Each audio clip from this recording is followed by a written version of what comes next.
Oke teman-teman, selamat datang di channel Eksperimenta. Jangan lupa subscribe supaya tidak ketinggalan info selanjutnya. Oke, kali ini saya akan mereview sebuah router, yaitu Magtek MT370. Sudah saya pakai selama sekitar 1 tahun.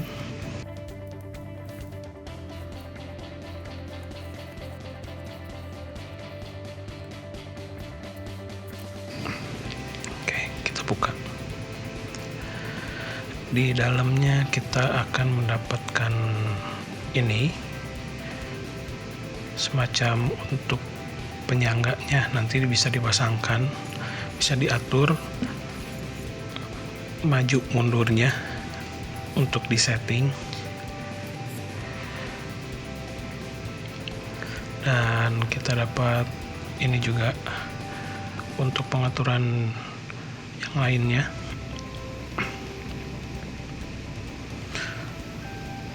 Ini untuk berbagai keperluan. Nanti di video selanjutnya saya akan jelaskan fungsinya untuk apa aja. Nanti kita lihat aja. Oke, ini bisa di adjust ya. Dan ini terdapat sebuah roda, tapi bukan bearing ini. Gak ada ball bearingnya. Lalu kita dapat dua buah kunci, karena untuk membuka router dari Makita ini, dari Magtek, harus menggunakan dua kunci 10 dan kunci 17. Diputar berlawanan.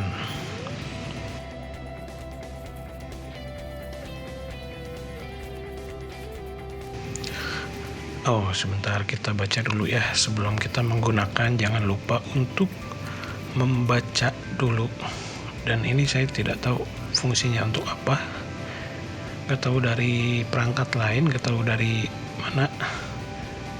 Saya kurang paham. Oke.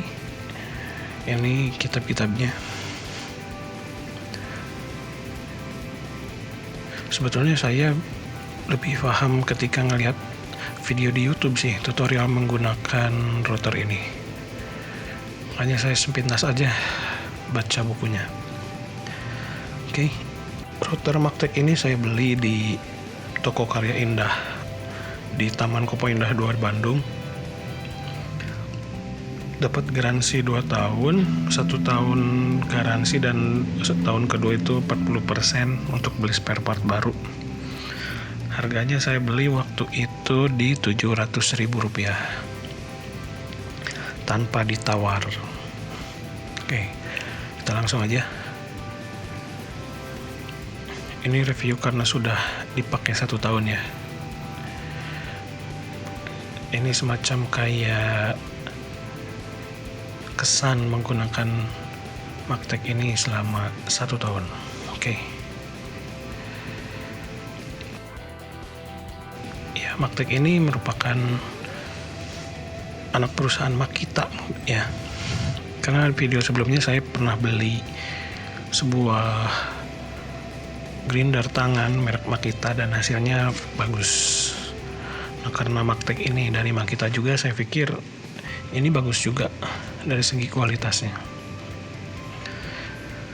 Ini dengan kecepatan putarannya 35.000 rpm, sangat kencang. Dulu ada beberapa teman saya yang menggunakan router ini untuk membuat CNC milling buat motong aluminium. Pakai ini, nanti saya sertakan fotonya.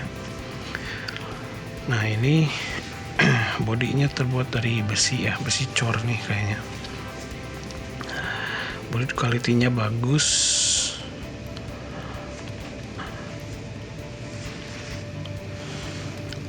Kabelnya panjangnya sekitar 1,5 meter dengan kualitas kabel yang cukup bagus. Kemudian ini bagian matanya. Untuk membukanya harus menggunakan 2 kunci tadi. Oke, hati-hati. Ini si matanya sangat tajam ya. Nah, ini cara membukanya seperti ini. Oh, ternyata mudah karena sebelumnya saya sudah buka. Nah, ini hati-hati ya ketika membukanya karena saya pernah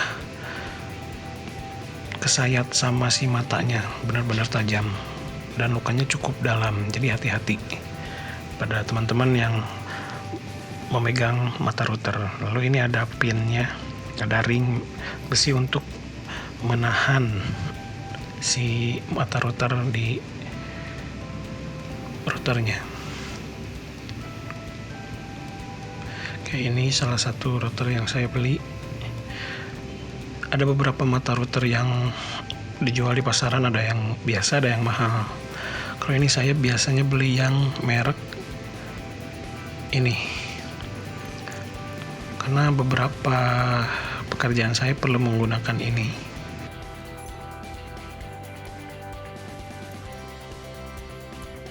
Oke, kita kencangkan. Pastikan semuanya presisi dan kencang. Oke.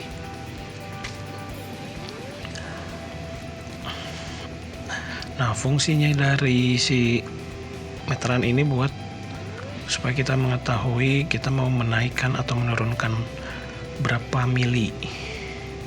Karena biasanya panjang pisaunya tuh 1 cm atau 10 mili. Jadi kalau motong bagian seperti multiplex yang lebih dari 1 cm itu kurang tenggelam, jadinya kurang, nggak bisa motong secara keseluruhan, jadi harus 2 sisi. Oke, ini cara mengencangkannya.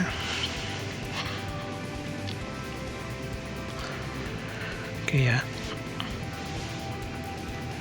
ini melonggarkan. Nah, baru setelah terpasang kita bisa menggunakan si alat ini. Caranya kita masukkan ke sini.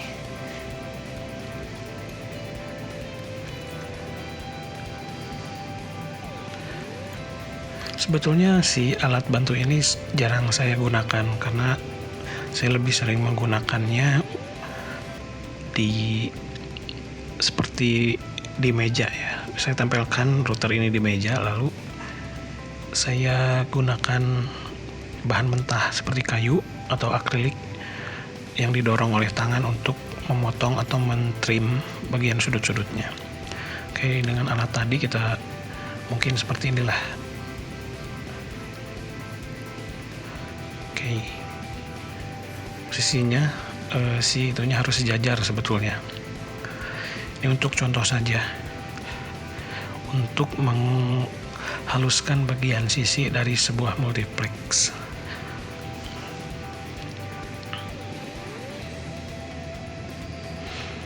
Nah, ini alat kedua saya pasangkan. Sebetulnya ini bisa di kedua bolong tadi itu bisa ditambahkan, oke ya.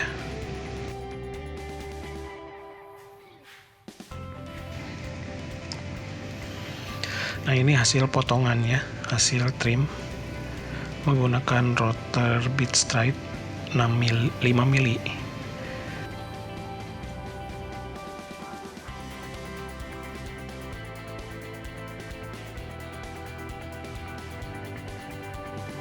Ini pas motongnya mungkin kayak gini. Ini karakter kayunya emang berbulu kayak gini ya. Dan ini akan saya tunjukkan beberapa hasil produk yang saya gagal dalam membuatnya.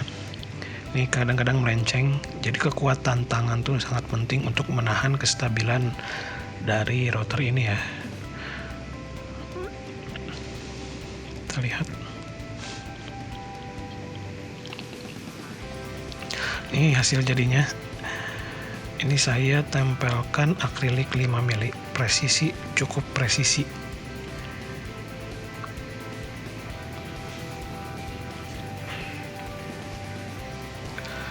Jangan lupa safety first ya.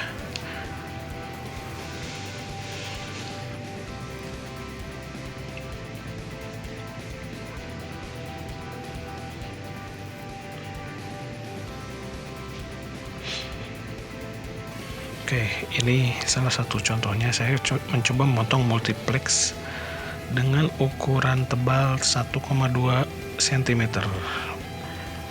Karena mata pisaunya hanya sepanjang 1 cm, ini saya agak kesulitan sebetulnya. Tapi untuk memotongnya ini sangat mudah sekali.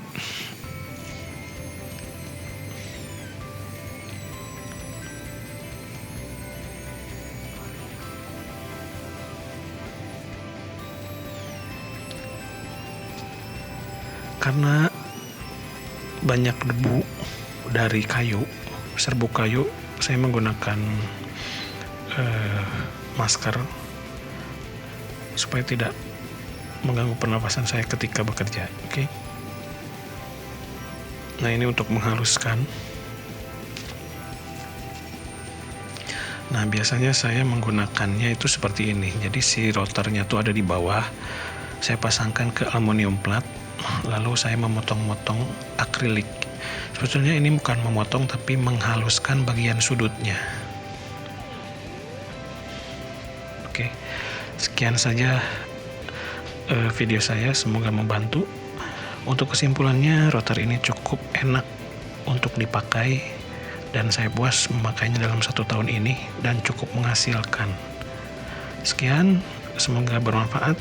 Terima kasih. Jangan lupa subscribe dan like Eksperimenta.